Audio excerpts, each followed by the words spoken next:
जय श्री कृष्ण मित्रों। महाभारत में भीष्म पितामह ने स्पष्ट रूप से कहा था कि जब पितृ प्रसन्न होते हैं तभी देवता प्रसन्न होते हैं, क्योंकि पितरों की संतुष्टि ही देवताओं तक पहुंचने का मार्ग है। गरुड़ पुराण में भी उल्लेख मिलता है कि पितृपक्ष में जो मनुष्य अपने पितरों का तर्पण नहीं करता उसे जीवन भर सफलता और उन्नति का फल प्राप्त नहीं होता, क्योंकि तर्पण ही वह कड़ी है जो जीवित और दिवंगत आत्माओं के बीच पुल का कार्य करती है।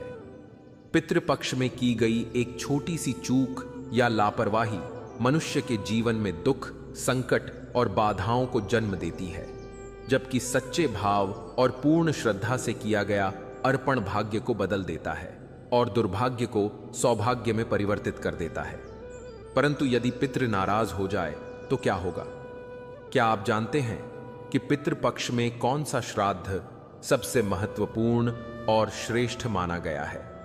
कौन सा तर्पण आपके पितरों को तुरंत तृप्त कर देता है और उन्हें आशीर्वाद देने के लिए विवश कर देता है? स्वर्ग के द्वार पितरों के लिए किस समय और किन विधियों से खुलते हैं? यह रहस्य गरुड़ पुराण और महाभारत दोनों में विस्तार से बताया गया है। आखिर पितृपक्ष इतना आवश्यक और महत्वपूर्ण क्यों है? यही प्रश्न हर साधक और श्रद्धालु के मन में उठता है और इन्हीं प्रश्नों के उत्तर मिलेंगे आज की इस कथा में। अगर आप चैनल पर नए हैं तो चैनल को अभी सब्सक्राइब करें, क्योंकि आज हम आपके साथ साझा करेंगे कुछ ऐसे अद्भुत बातें और प्रेरणादायी कथाएं जिनके सुनने मात्र से पितृदोष समाप्त हो जाते हैं और मनुष्य को अपार सुख, समृद्धि और शांति का लाभ मिलता है। इन कथाओं का श्रवण करने से मनुष्य के असंख्य पाप नष्ट हो जाते हैं और उसे धन, संपत्ति, संतति और सौभाग्य का वरदान प्राप्त होता है। जब पितरों की कृपा बरसती है तो हर प्रकार के दुख, कष्ट और दोष समाप्त हो जाते हैं और जीवन सुख, संतोष और समृद्धि से भर जाता है। साथ ही आज हम जानेंगे कि भगवान श्री कृष्ण ने धर्मराज युधिष्ठिर और पक्षीराज गरुड़ को पितृदोष निवारण के कौन से उपाय बताए थे, जिनके पालन से व्यक्ति अपने पितरों को संतुष्ट कर सकता है और उनके आशीर्वाद से अपने जीवन को सफलता और खुशी से परिपूर्ण बना सकता है। यही नहीं, श्री कृष्ण ने यह भी कहा था कि जो व्यक्ति पितृपक्ष के महत्व को समझकर श्रद्धा से कर्म करता है उसे किसी भी क्षेत्र में असफलता नहीं मिलती और उसका जीवन श्रेष्ठ आदर्श बन जाता है। अतः मित्रों, पितरों की कृपा पाने और उनका आशीर्वाद प्राप्त करने का यही सही समय है, क्योंकि पितृपक्ष में श्रद्धा और समर्पण से किया गया एक छोटा सा तर्पण भी मनुष्य के जीवन की दिशा बदल सकता है और उसे वह सब कुछ प्रदान कर सकता है जिसकी वह लंबे समय से इच्छा रखता है। इसीलिए श्रद्धा और विश्वास के साथ पितृपक्ष के अवसर पर किए गए हर कर्म में गहरी आस्था जोड़ें, क्योंकि पितरों की प्रसन्नता ही देवताओं की प्रसन्नता का मूल कारण है और यही वह सत्य है जिसे महाभारत और गरुड़ पुराण दोनों बार बार स्मरण कराते हैं, ताकि हर व्यक्ति अपने जीवन को धर्म, सद्भाव और सफलता से भर सके और पितरों की असीम कृपा से जीवन को सुख और शांति की ओर ले जा सके। क्योंकि जब पितृ प्रसन्न होते हैं तभी समस्त विघ्न दूर होते हैं और जीवन में सुख, शांति और उन्नति के द्वार खुल जाते हैं, जिन्हें सुनकर और समझकर हम अपने जीवन को उत्तम बना सकते हैं। इसलिए यह स्मरण रखना आवश्यक है कि पितृपक्ष केवल एक कर्मकांड नहीं बल्कि जीवन का आध्यात्मिक आधार है और इसकी महत्ता को समझकर ही हम वास्तविक सुख और प्रगति प्राप्त कर सकते हैं। यही कारण है कि प्राचीन आरसी मुनियों ने पितृ को धर्म का अत्यंत महत्वपूर्ण हिस्सा बताया है और आज भी यह उतना ही प्रासंगिक है जितना हजारों वर्ष पूर्व था, क्योंकि पित केवल स्मरण करने से ही प्रसन्न होते हैं और उनके आशीर्वाद से मनुष्य सभी प्रकार के सुख, सौभाग्य और सफलता प्राप्त कर सकते हैं।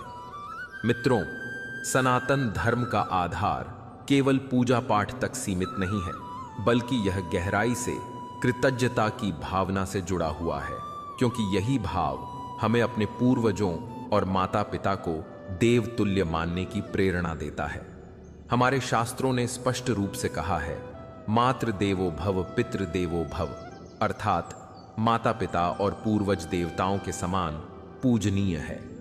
धर्म ग्रंथों में पितरों को देवताओं से भी पहले पूजनीय बताया गया है, क्योंकि उनका आशीर्वाद ही सत्य, धर्म, धन, समृद्धि और दीर्घायु का आधार बनता है। महाभारत काल का एक प्रसंग हमें यह सिखाता है।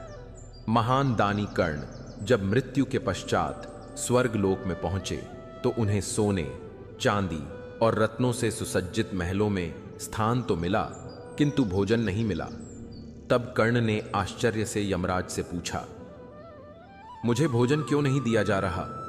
यमराज ने उत्तर दिया, तुमने जीवन भर सोना, चांदी और रत्नों का दान तो किया, परंतु अन्नदान और पितृतर्पण का पुण्य नहीं कमाया। इस कारण तुम्हारे पितर रुष्ट हैं। कर्ण ने प्रार्थना की, मुझे ज्ञात ही नहीं था कि मेरे पिता कौन है, क्योंकि मैं तो कुमारी का पुत्र था। कृपा कर मुझे धरती पर कुछ समय भेज दीजिए, ताकि मैं अपनी भूल सुधार कर पितरों का तर्पण कर सकूं। यमराज ने दया करते हुए उसे 16 दिन का समय पृथ्वी पर लौटने का अवसर दिया। कर्ण ने इस अवसर का उपयोग करते हुए विधिपूर्वक पिंडदान और श्राद्ध किया और अपने पितरों को तृप्त कर दिया। यही कारण है कि आज भी पितृपक्ष में पिंडदान, तर्पण और दान का विशेष महत्व माना गया है। मनुष्य जब जन्म लेता है तो वह 3 प्रकार के आर्ण लेकर आता है। पहला देवण, जिसे यज्ञ और पूजन से चुकाया जाता है। दूसरा आर्शीर्ण, जिसे ज्ञान, शिक्षा और धर्म के पालन से चुकाया जाता है। तीसरा पितृ आर्ण, जो माता पिता और पूर्वजों का आर्ण है। इसे केवल श्राद्ध और तर्पण से ही चुकाया जा सकता है। इस पितृ अर्ण की पूर्ति के लिए हमारे शास्त्रों ने पितृपक्ष की परंपरा निर्धारित की। भाद्रपद पूर्णिमा के अगले दिन से लेकर आश्विन अमावस्या तक 16 दिनों का समय विशेष रूप से पितरों के श्राद्ध और तर्पण हेतु नियत किया गया है। ऐसा माना जाता है कि इस अवधि में पितर अदृश्य रूप से धरती पर अपने वंशजों की प्रतीक्षा करते हैं, ताकि वे श्रद्धा से अर्पित अन्न, जल और तर्पण को स्वीकार कर सकें। गरुड़ पुराण में कहा गया है, पिंडो दत्तो जलम दत्तम यत्कृतम तर्पणम द्विज अदृष्टम दृष्टव भति तृप्तर भवती शाश्वती, अर्थात श्राद्ध में दिया गया अन्न और जल पितरों तक अदृश्य रूप से पहुंचता है और उन्हें शाश्वत तृप्ति प्रदान करता है। श्राद्ध शब्द की उत्पत्ति भी श्रद्धाया यथ तत् श्राद्धम से हुई है, जिसका तात्पर्य है कि श्रद्धा से किया गया कर्म ही श्राद्ध कहलाता है। महाभारत के शांति पर्व में एक प्रसंग आता है। युद्ध समाप्त हो चुका था और हस्तिनापुर का सिंहासन धर्मराज युधिष्ठिर को मिल चुका था, लेकिन उनका मन शांति से रहित था। वे चिंतित रहते थे, क्योंकि कुरुक्षेत्र की भूमि पर रक्त बहा था और उनके पितामह भीष्म, गुरु द्रोणाचार्य, ज्येष्ठ भ्राता कर्ण और असंख्य संबंधी युद्ध में मारे गए थे। एक दिन उन्होंने श्री कृष्ण से निवेदन किया, हे माधव, यह राज सिंहासन मेरे लिए बोझ बन गया है, क्योंकि मुझे भय है कि कहीं मेरे पितर प्रेत बनकर भटक ना रहे हो। उनके उद्धार का क्या उपाय है? श्री कृष्ण ने उत्तर दिया, धर्मराज, जिन्होंने धर्म की रक्षा हेतु प्राण त्यागे हैं, वे स्वर्गलोक में प्रतिष्ठित हैं, किंतु जिनके मन में श्राद्ध की आशा थी, उनके उद्धार के लिए श्राद्ध आवश्यक है। इसी समय को महालय कहा गया। जब सूर्य कन्या राशि में प्रवेश करता है, तब यमराज पितरों के द्वार खोलते हैं और पितर गंगा, यमुना तथा पृथ्वी के उन स्थानों पर जाते हैं जहां उनके वंशज तर्पण और श्राद्ध करते हैं। इस काल को पितृपक्ष कहते हैं। यदि इस काल में कोई वंशज श्रद्धा और आस्था से तर्पण करता है, तो पितर तृप्त होकर उसे अखंड आशीर्वाद देते हैं और उसके वंश में सुख शांति स्थापित होती है। युधिष्ठिर ने पुनः प्रश्न किया, हे माधव, मनुष्य के जीवन में सबसे महत्वपूर्ण पूजा कौन सी है? देवताओं की, आर्षियों की या पितरों की? तो मित्रों, यही प्रश्न आज भी हम सबके मन में उठता है कि सच्चे सुख, उन्नति और आशीर्वाद का मूल स्रोत क्या है? देवताओं की पूजा, आर्षियों की सेवा या पितरों की? श्री कृष्ण ने उत्तर दिया, धर्मराज, देवता तभी प्रसन्न होते हैं जब पितृ प्रसन्न होते हैं, क्योंकि यदि पितर रुष्ट हो जाए तो देवता भी प्रसन्न होकर फल नहीं देते और मनुष्य के यज्ञ तथा पूजन निष्फल हो जाते हैं। यही कारण है कि श्राद्ध और तर्पण का विधान हमारे धर्म ग्रंथों में सबसे श्रेष्ठ माना गया है। पितृपक्ष में स्वर्ग के द्वार स्वयं खुलते हैं और पितर अपने वंशजों के घर आंगन में अदृश्य रूप से आते हैं। युधिष्ठिर ने उत्सुकतावश प्रश्न किया, क्या केवल अन्न देने से पितर तृप्त हो जाते हैं? श्री कृष्ण ने शांत भाव से उत्तर दिया, अन्न ही जीवन है धर्मराज। जब श्रद्धा और आस्था से अन्न, जल और पिंड अर्पित किए जाते हैं तो उनका सूक्ष्म अंश पितरों तक पहुंचता है। जैसे सुगंध अदृश्य होकर पूरे वातावरण में फैल जाती है, वैसे ही श्राद्ध का पुण्य फल पितरों तक पहुंच जाता है। श्री कृष्ण ने आगे कहा कि श्राद्ध करते समय यह भाव रखना चाहिए कि यह अर्पण निश्चित रूप से मेरे पितरों तक पहुंचे। श्रद्धा का भाव ही श्राद्ध का वास्तविक प्राण है। श्राद्ध 3 प्रकार से किया जाता है।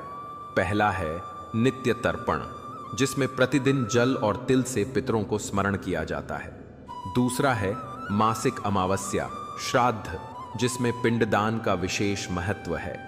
तीसरा है पितृपक्ष का वार्षिक श्राद्ध, जब स्वर्ग के द्वार खुलते हैं और पितरों का आगमन होता है।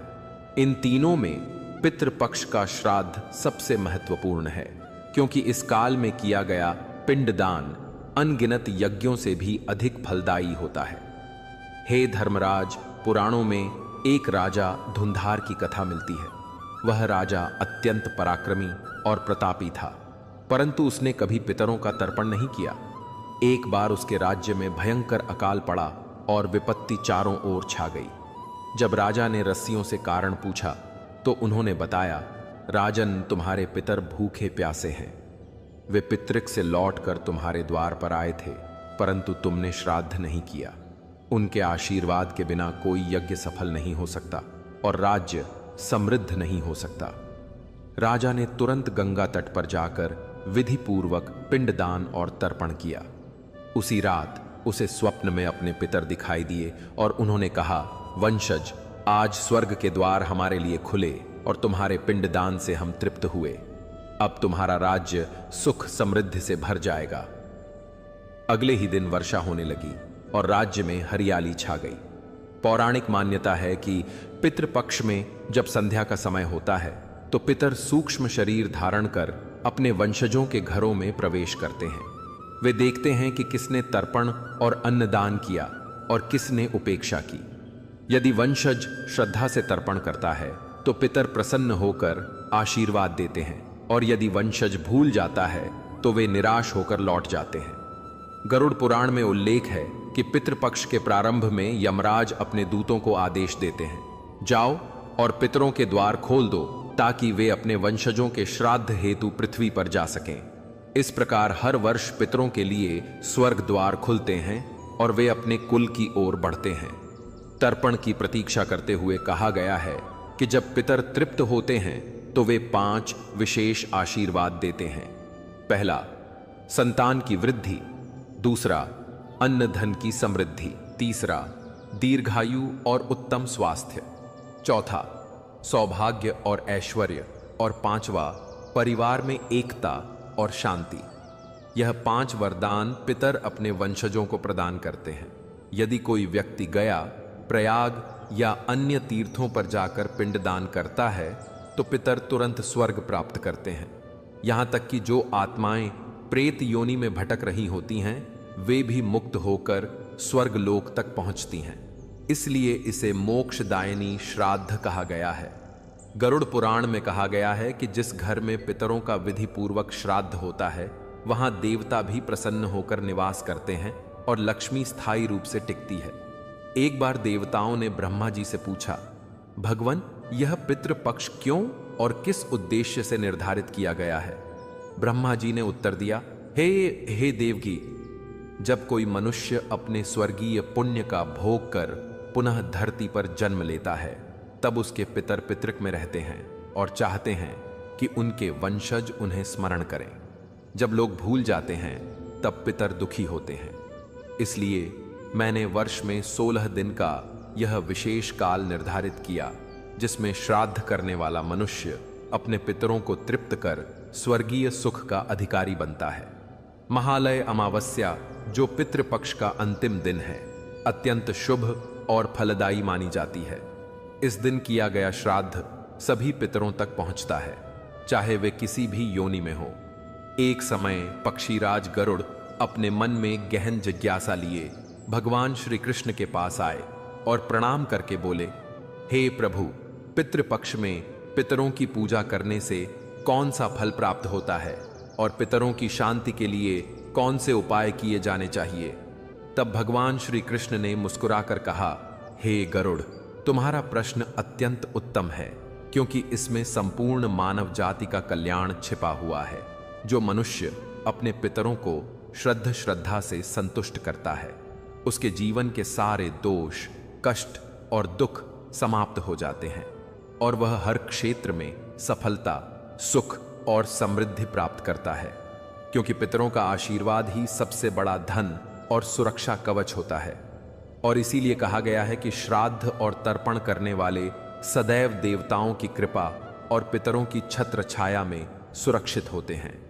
पितरों की पूजा करने से मनुष्य को अपने पूर्वजों का दिव्य आशीर्वाद प्राप्त होता है और उसके जीवन में सुख, शांति तथा समृद्धि का प्रवाह होता है। इस संदर्भ में एक अत्यंत प्राचीन कथा कही जाती है, जिसमें एक अप्सरा और आरश की वार्ता का उल्लेख आता है और जिसे सुनने मात्र से पितृदोष का नाश हो जाता है।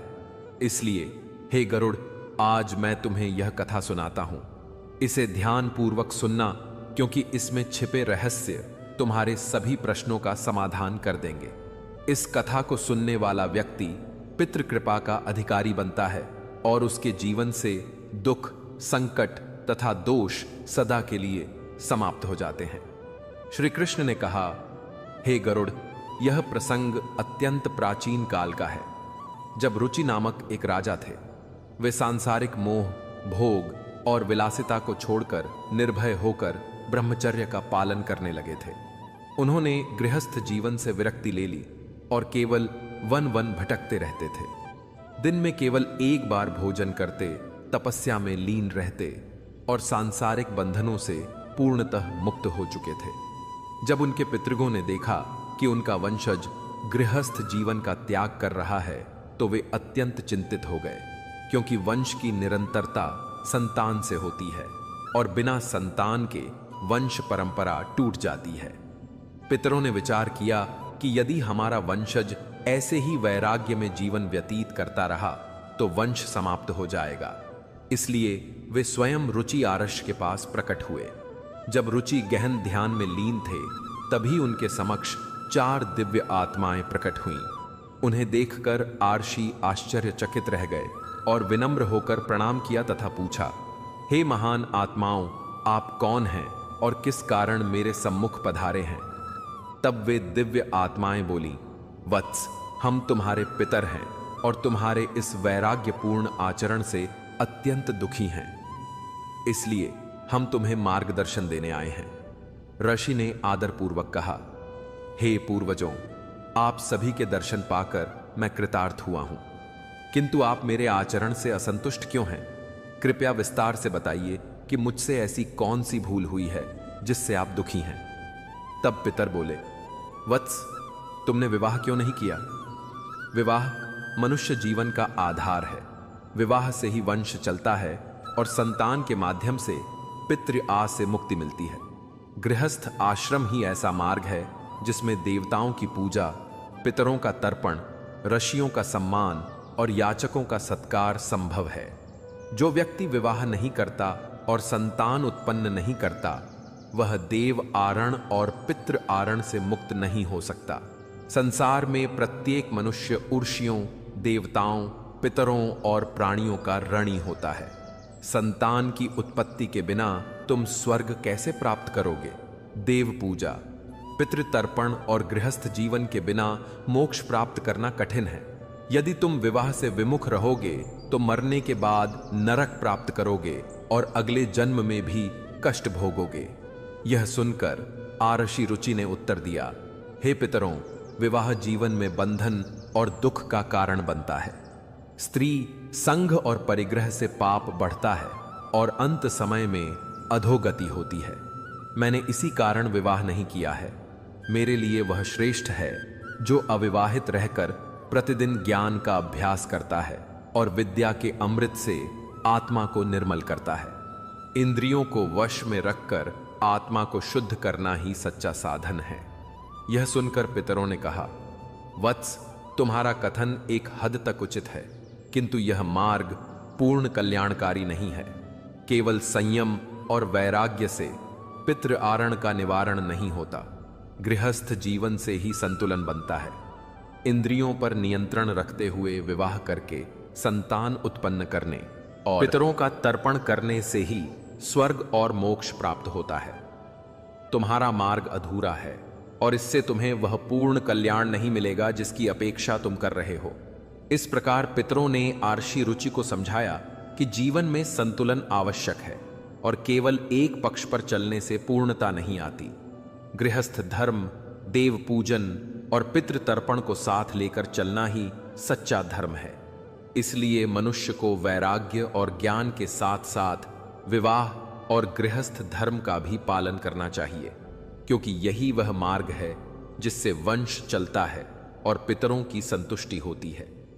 हे गरुड़, इस कथा का यही संदेश है कि पितरों की पूजा और श्राद्ध से न केवल वे प्रसन्न होते हैं, बल्कि उनका आशीर्वाद जीवन के हर क्षेत्र में सुख और सफलता देता है।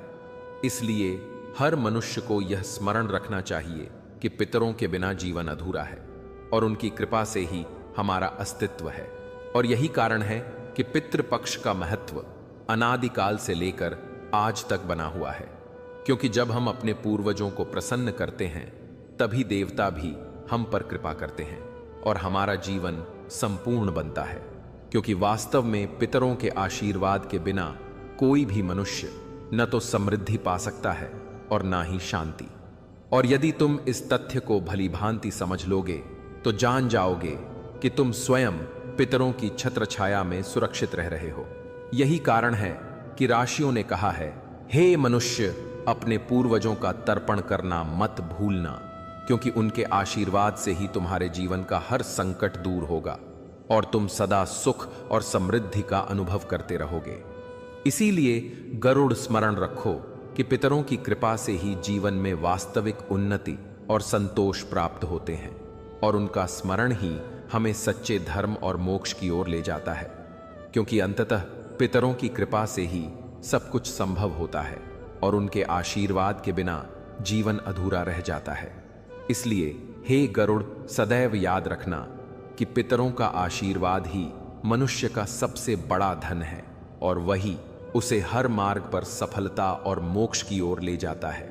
यही कारण है कि आज भी सभी लोग पितृपक्ष में तर्पण और श्राद्ध करते हैं और यही उनके जीवन की सबसे बड़ी साधना कही जाती है, क्योंकि बिना पितरों की कृपा के कोई भी सुख और शांति स्थायी नहीं रह सकते।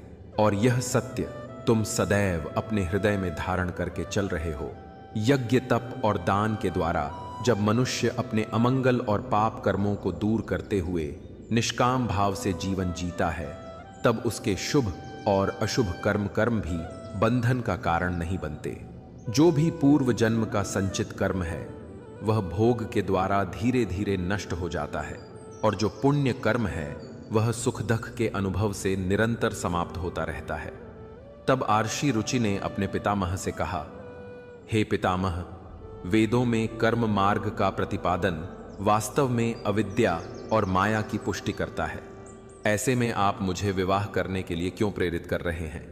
विवाह करने से तो मुझे केवल बंधन और अनिष्ट ही मिलेगा। इस पर पितरों ने उत्तर दिया, वत्स, तुम्हारा यह कहना कि कर्म अविद्या है सत्य अवश्य है, किंतु विद्या प्राप्त करना भी एक प्रकार का कर्म है। शास्त्रों में जो विहित कर्म बताए गए हैं उनका उल्लंघन सज्जन पुरुष कभी नहीं करते। उन्हीं के पालन से उन्हें मोक्ष की प्राप्ति होती है। शास्त्रों में पुरुष को विवाह करने की आज्ञा दी गई है और विवाह न करने पर पुरुष को मुक्ति नहीं मिलती। संतान के बिना ना तो स्वर्ग प्राप्त होता है और ना ही मोक्ष। संतान द्वारा किए गए श्राद्ध कर्म से ही पूर्वज संतुष्ट होते हैं और उनकी आत्मा तृप्ति पाती है।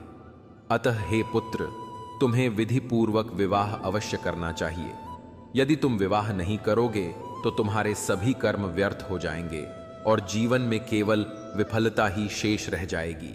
हमारा वंश समाप्त हो जाएगा और हमारी आत्माएं अतृप्त ही भटकती रहेंगी। केवल विवाह करके संतान उत्पन्न करने से ही तुम अपने पितरों को संतुष्ट कर सकोगे। श्री कृष्ण कहते हैं, हे गरुड़, जब आर्षि रुचि ने अपने पितरों से यह वचन सुने तो उनके हृदय में ग्लानि उत्पन्न हुई और उन्होंने विवाह करने का निश्चय किया। किंतु उन्होंने विनम्रता से कहा, हे पितरों, अब तो मैं वृद्ध हो चुका हूं, कौन मुझे अपनी कन्या देगा?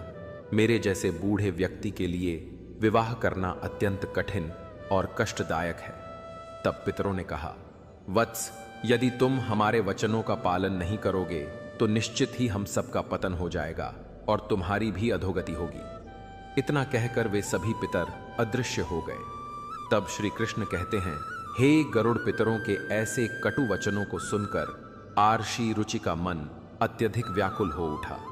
वे अपने पितरों की मुक्ति के लिए गहराई से चिंतन करने लगे और कन्या की खोज हेतु पृथ्वी लोक पर विचरण करने लगे। किंतु बहुत प्रयत्न करने पर भी उन्हें कोई कन्या प्राप्त ना हो सकी। वे बार बार पितरों की बातों को स्मरण करके चिंता में डूब जाते और मन ही मन सोचते, मैं क्या करूं, कहां जाऊं, कौन स्त्री मुझसे विवाह करके मेरे पितरों को तृप्त करेगी। इस प्रकार वे गहन चिंतन में डूबे रहे और अंत में उन्होंने ब्रह्मदेव की कठोर तपस्या करने का संकल्प किया। उन्होंने 100 वर्षों तक वन में कठोर तप किया, ना अन्न लिया न जल पिया, केवल ध्यान और उपवास में ही जीवन बिताया।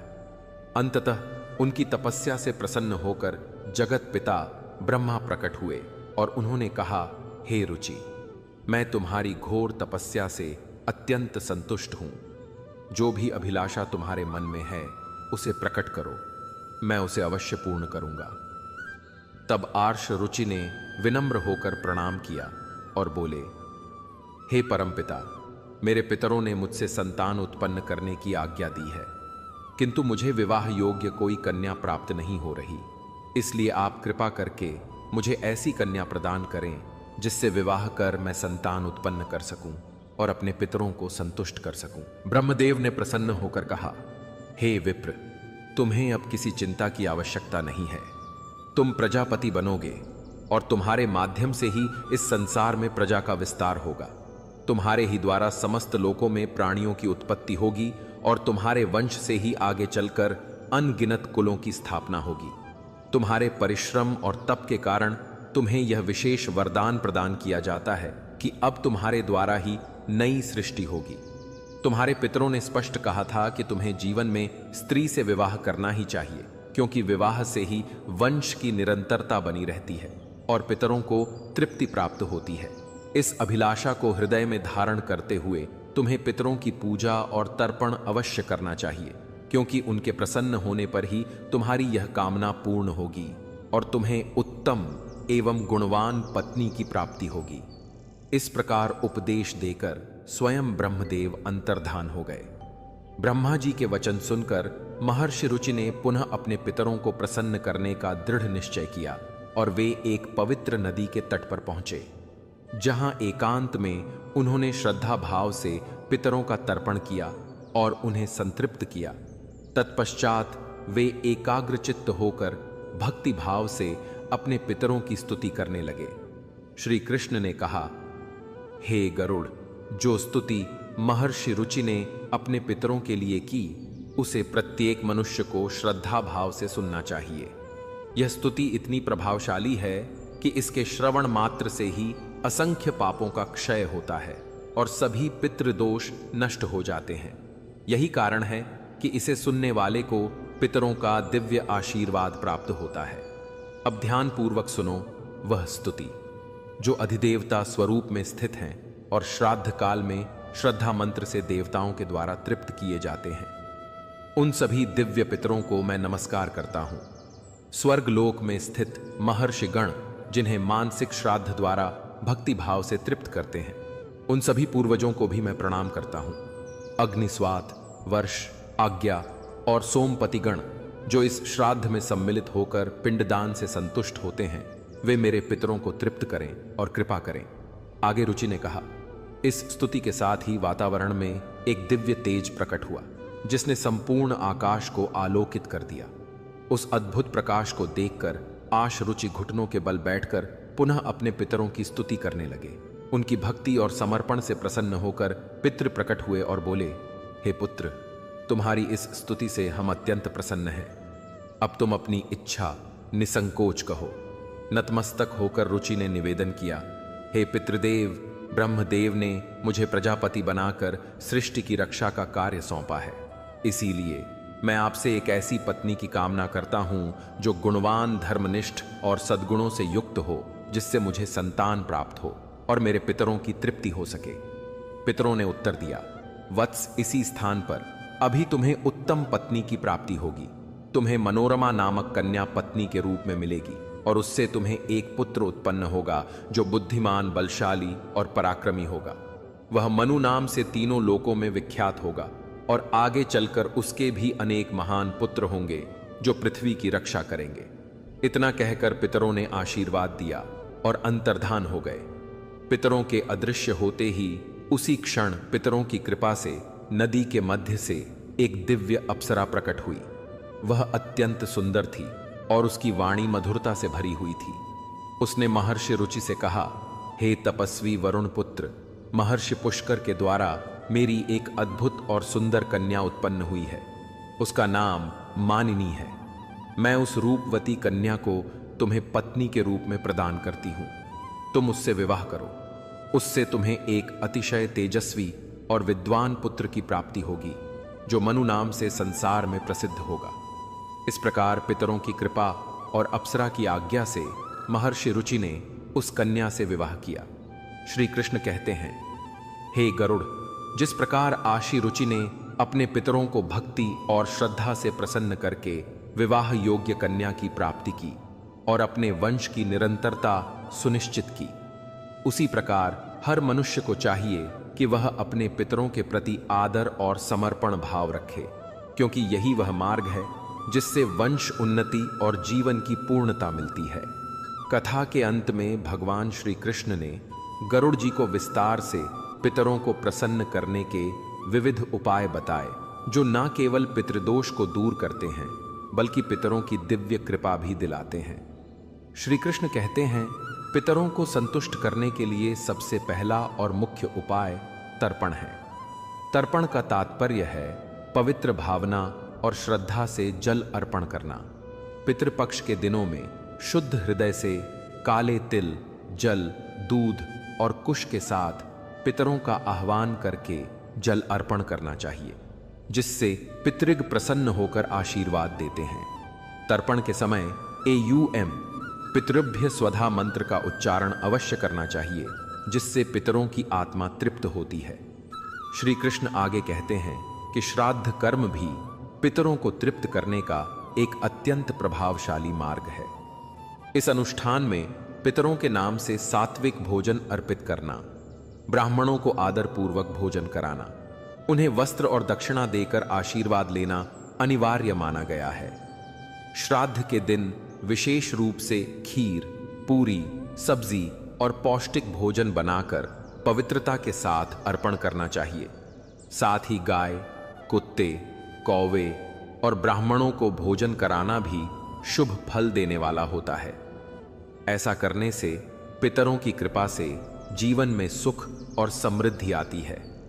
श्री कृष्ण कहते हैं, पीपल और तुलसी की पूजा करना भी पितरों को संतुष्ट करने का महत्वपूर्ण उपाय है। पीपल का वृक्ष पितृगणों का निवास स्थल माना गया है और तुलसी देवी लक्ष्मी का प्रतीक है। श्राद्ध के दिन पीपल और तुलसी की पूजा करके तथा पीपल के नीचे दीपक जलाकर पितरों को तृप्त किया जा सकता है। भगवान श्री कृष्ण गरुड़ जी से कहते हैं कि जो मनुष्य पितृदोष से पीड़ित होता है उसे गया जी या किसी पवित्र तीर्थ में जाकर पिंडदान अवश्य करना चाहिए। विशेषकर गया में पिंडदान करने से पितर संतुष्ट होकर वंशजों को आशीर्वाद देते हैं और उनकी आत्मा को मोक्ष की प्राप्ति होती है। पिंडदान में काले तिल, कुश और चावल का उपयोग करके अर्पण करना चाहिए, जो पितरों को गहन शांति प्रदान करता है।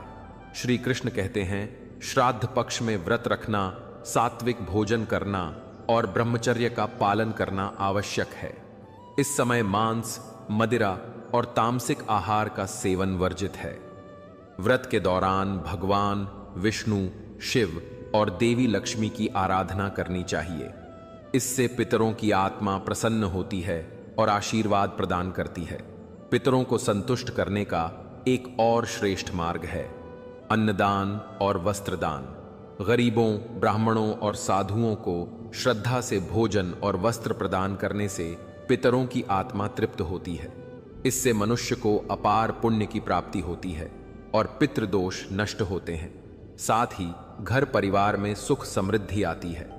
भगवान श्री कृष्ण ने यह भी बताया कि पवित्र नदियों में, विशेषकर गंगा में स्नान करके पितरों के निमित्त जल अर्पण करना अत्यंत फलदायी है।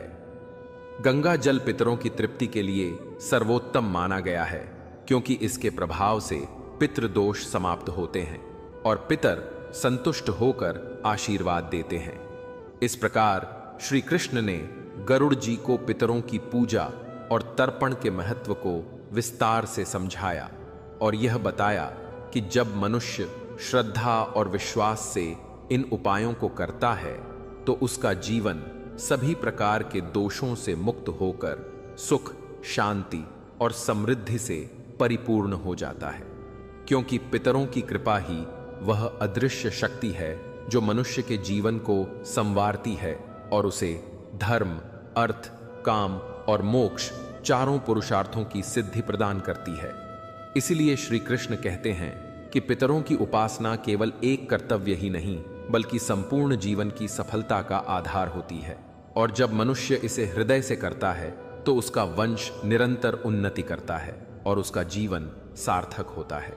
यही कारण है कि पितरों की आराधना को शास्त्रों में सर्वोत्तम कर्म कहा गया है, क्योंकि पितृग अदृश्य होते हुए भी संतानों के जीवन का मार्ग प्रशस्त करते हैं और उनका आशीर्वाद ही जीवन की सभी बाधाओं को दूर करके परम शांति प्रदान करता है। इसलिए जो लोग श्रद्धा भाव से पितरों की पूजा करते हैं वे सदा सुखी रहते हैं और उनके वंशज भी दिव्य आशीष से परिपूर्ण होते हैं। यही कारण है कि श्री कृष्ण कहते हैं, हे गरुड़, पितरों को तृप्त करना ही वास्तविक धर्म है, क्योंकि वे ही जीवन के संरक्षक होते हैं। इसीलिए पितरों की उपासना, श्राद्ध, तर्पण, दान और तीर्थ स्नान जैसे उपाय मनुष्य को अवश्य करने चाहिए, क्योंकि यही उपाय पितरों को प्रसन्न करके जीवन को सफल और वंश को महान बनाने वाले होते हैं। इसीलिए कहा गया है कि पितरों की कृपा से ही संतान उन्नति करती है, वंश पुष्ट होता है और जीवन की सभी बाधाएं समाप्त होती हैं, क्योंकि पितृग सदैव अपने वंशजों की रक्षा करने वाले दिव्य संरक्षक होते हैं। इसलिए हे गरुड़, श्री कृष्ण कहते हैं, पितरों को प्रसन्न करना ही सबसे बड़ा धर्म और सर्वोच्च कर्तव्य है, क्योंकि जब वे संतुष्ट होते हैं तब समस्त लोकों में मंगल की स्थापना होती है और मनुष्य को जीवन के हर क्षेत्र में सफलता प्राप्त होती है। इस प्रकार पितरों की कृपा से ही जीवन आलोकित होता है और वंशज धर्म और कर्तव्य पथ पर सदैव अग्रसर होते हैं। यही कारण है कि पितरों का स्मरण, उनका पूजन और उनका तर्पण शास्त्रों में अनिवार्य माना गया है, क्योंकि पितरों की कृपा से ही जीवन के सभी कार्य सफल होते हैं। अतः श्री कृष्ण कहते हैं, हे गरुड़, पितरों की पूजा और तर्पण न केवल एक धार्मिक अनुष्ठान है, बल्कि यह जीवन की प्रगति का सबसे बड़ा रहस्य है।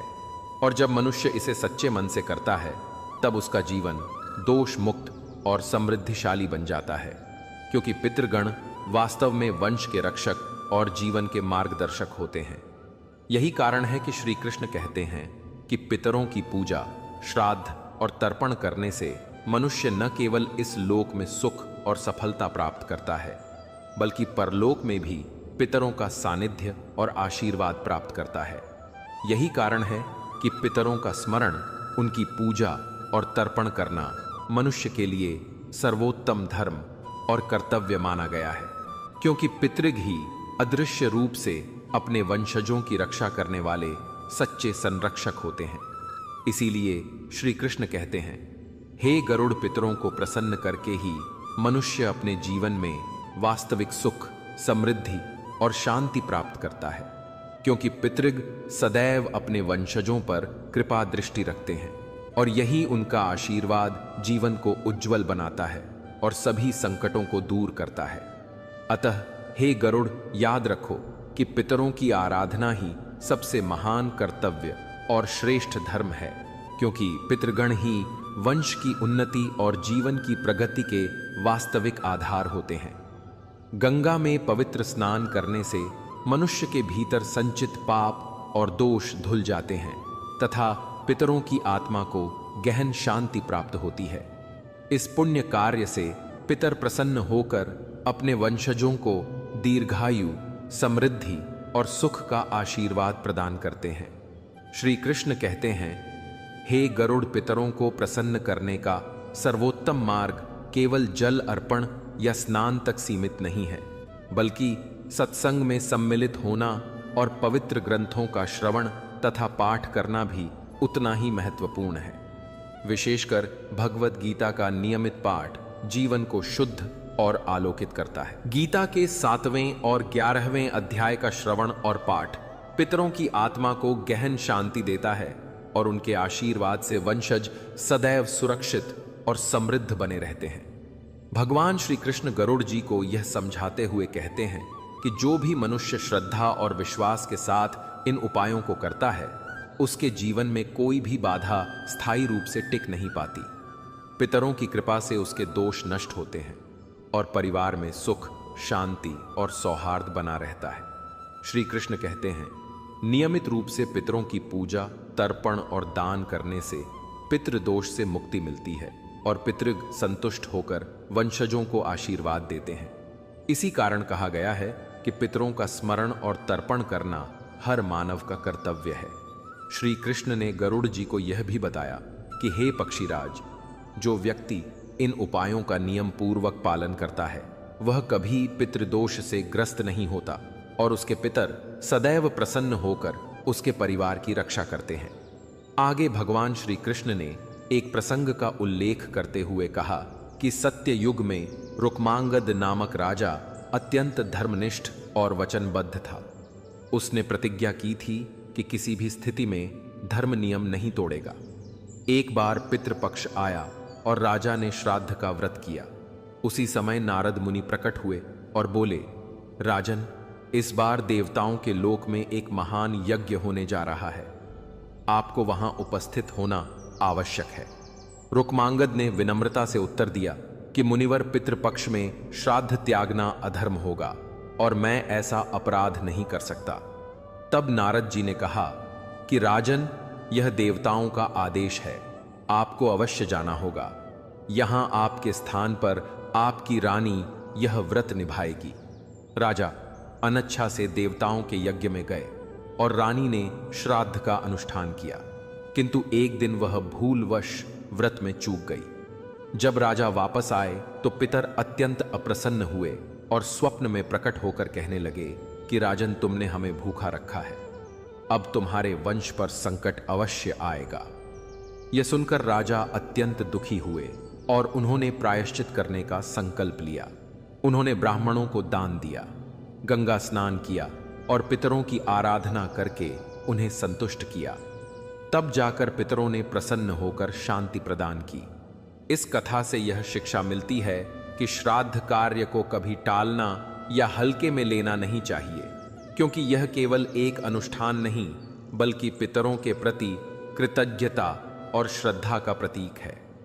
भगवान श्री कृष्ण ने इस प्रसंग से यह स्पष्ट किया कि पितृपक्ष केवल अनुष्ठानों की श्रृंखला नहीं है, बल्कि यह हमें स्मरण कराता है कि जीवन की दौड़ में केवल अपनी प्रगति ही सब कुछ नहीं है, बल्कि अपनी जड़ों को याद रखना, अपने पूर्वजों के प्रति श्रद्धा प्रकट करना और उनके आशीर्वाद को प्राप्त करना भी उतना ही आवश्यक है।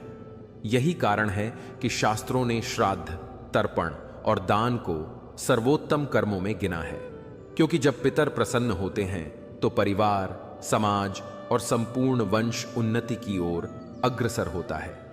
इसीलिए पितृपक्ष हमें यह गहन संदेश देता है कि पूर्वजों की स्मृति, श्रद्धा से किया गया अर्पण और संतोषपूर्ण जीवन ही वास्तविक सनातन धर्म के सार हैं। मित्रों, उम्मीद करते हैं कि आज की वीडियो से आपने बहुत कुछ जाना होगा। आगे ऐसी जानकारी प्राप्त करने के लिए आप हमारे चैनल को जरूर सब्सक्राइब करके रखिएगा, जिससे मेरी वीडियो के माध्यम से आपको बहुत कुछ सीखने को मिलता रहे। मिलते हैं कल फिर एक नई वीडियो के साथ। जय श्री कृष्णा, राधे राधे।